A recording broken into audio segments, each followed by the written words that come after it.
전 세계 11,000곳이 넘는 은행들이 촘촘하게 연결된 거대한 결제망, 바로 스위프트에 리플의 XRP가 발을 들였다는 소식 때문에 시장이 아주 뜨겁게 들썩이고 있는데요.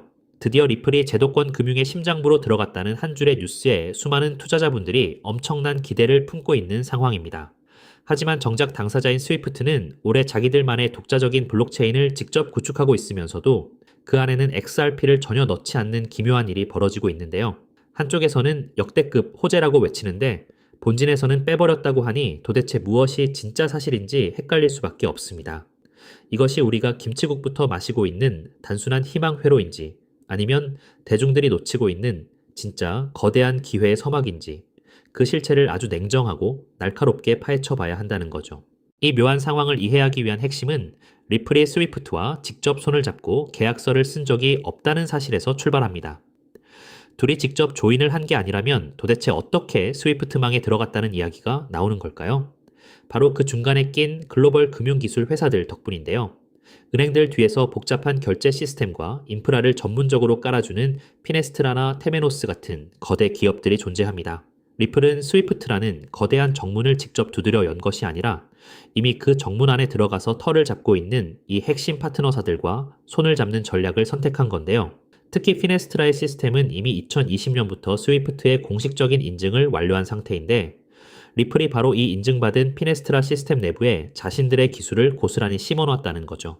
정식 인증을 받은 튼튼한 정문 바로 옆에 리플이 지나다닐 수 있는 공식 우회 연문이 아주 단단하게 만들어진 셈이라고 볼 수 있습니다. 여기서 반드시 짚고 넘어가야 하는 개념이 바로 ISO 20022라는 글로벌 금융표준인데요. 이름은 조금 어렵게 느껴질 수 있겠지만 쉽게 말해서 전 세계 모든 은행들이 돈을 주고받을 때 대화가 통하도록 말투를 하나로 통일한 공용 언어라고 보시면 됩니다. 리플은 일찍이 이 공용 언어를 완벽하게 구사할 수 있도록 시스템을 맞춰 놓았고 덕분에 스위프트 안에 있는 은행들과 같은 말로 대화가 가능해진 건데요. 하지만 여기서 아주 냉정한 팩트를 하나 체크하자면 이 언어를 쓸 수 있다는 게 스위프트가 XRP를 공식 자산으로 인정해 줬다는 뜻은 전혀 아닙니다. 영어를 할 줄 안다고 해서 그 회사에 무조건 합격하는 게 아닌 것처럼 리플이 금융 공용 언어를 할 줄 안다는 것과 은행이 직접 XRP를 선택해서 쓰는 것은 완전히 별개의 문제라는 거죠. 게다가 이 언어를 할 줄 아는 코인이 리플 혼자만 있는 것도 아니고 스텔라나 헤데라 같은 경쟁 코인들도 똑같이 표준을 맞춰놨기 때문에 리플 혼자만 특별 대우를 받으며 들어간 것은 아니라는 점을 정확히 인지하셔야 합니다. 실제로 스위프트의 최근 행보를 보면 가만히 앉아서 당하고만 있지는 않다는 것을 알 수 있는데요. 스위프트는 올해 3월 30일에 자신들만의 블록체인 설계를 이미 끝마쳤고 올해가 가기 전에 실제 자금 거래를 시작할 예정입니다.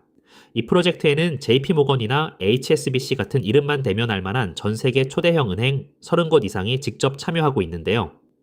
여기서 가장 결정적인 사실은 스위프트가 새로 짓고 있는 이 거대한 블록체인 건물, 그 어디에도 XRP의 자리는 존재하지 않는다는 겁니다. 심지어 자기들만의 새로운 코인을 발행하지도 않고 오픈소스인 이더리움의 기술을 빌려서 인프라를 구축하고 있는데요. 공식적인 물길 옆에 연문은 열려 있는데 정작 스위프트가 야심차게 새로 만드는 메인 빌딩에는 리플의 자리가 없다는 이 명확한 사실 때문에 많은 투자자분들이 깊은 혼란을 느끼고 계십니다. 그렇다면 리플이 스위프트망에 들어갔다는 얘기는 전부 거짓말이고 단순한 거품에 불과한 걸까요? 절대 그렇지 않습니다. 이걸 알면 지금까지의 모든 그림이 완전히 180도 달라지게 되는데요. 스위프트라는 조직의 본질은 원래부터 특정 자산이나 코인의 편을 들어주는 곳이 아닙니다. 그저 전 세계의 돈이 안전하고 빠르게 오고 가게 해주는 중립적인 통로 역할만 수행하는 곳인데요. 스위프트가 특정 편을 들지 않는다는 것은 XRP를 공식 코인으로 지정해주지도 않겠지만 동시에 리플의 기술이 유입되는 것을 인위적으로 막지도 않는다는 뜻이 됩니다. 그렇다면 결국 어떤 돈을 그 통로에 태워서 흘려보낼지는 스위프트가 정하는 게 아니라 아까 말씀드린 중간 금융기술 회사들과 실제 돈을 보내는 은행들이 결정하게 된다는 거죠. 그리고 그 길목에는 이미 리플의 기술이 피네스트라를 통해 깊숙이 박혀 있는 상황입니다. 지금 당장 스위치를 켜서 XRP가 전 세계로 콸콸 흐르는 단계는 아니지만 자금이 안전하게 흐를 수 있는 무결점의 물길이 바닥에 완벽하게 깔린 단계라는 점이 가장 핵심이라는 거죠.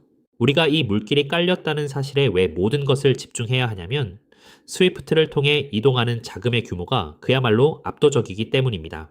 연간 오고 가는 돈의 규모가 우리 돈으로 따지면 무려 수십 경원이 넘는 상상조차 불가능한 거대한 흐름인데요. 이 어마어마한 흐름 중에서 아주 미미한 단 일부 퍼센트의 자금만 리플의 우회로를 타고 유입되더라도 그 가치와 파급력은 상상을 초월할 수밖에 없습니다.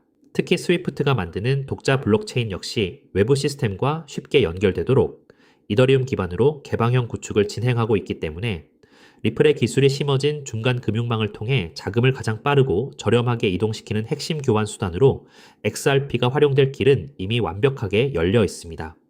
결과적으로 리플은 현재 시장 가치에 비해 글로벌 금융 통로라는 압도적인 성장 잠재력이 완전히 반영되지 않은 매우 매력적인 상태라고 볼 수 있습니다. 지금처럼 대중들이 모순된 뉴스에 흔들리고 주목하기 전 단계에서 이 견고하게 깔린 금융 물길의 흐름을 면밀히 분석하고 포트폴리오의 관점에서 접근한다면 향후 시장의 재평가가 본격적으로 이루어질 때 긍정적인 성과를 기대해 볼 수 있는 좋은 기회가 될 것입니다.